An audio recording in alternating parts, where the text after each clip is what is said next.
Flamengo tem muito clara a forma de jogar que ele quer impor aos seus jogos, né? Ele quer ter a bola, ele quer construir desde trás, ele quer ter o domínio.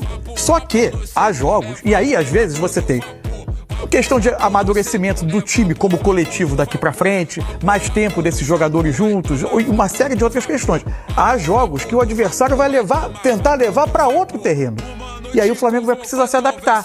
E hoje o Flamengo, especialmente no primeiro tempo, teve uma enorme dificuldade de se adaptar ao tipo de jogo que o Estudiantes queria fazer para ganhar, que era a bola longa desde a defesa, o Carrilho disputando a primeira bola para ele ganhar a segunda bola.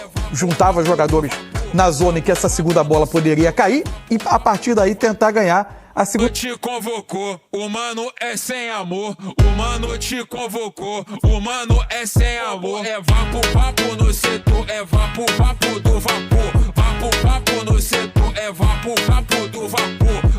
Vapo do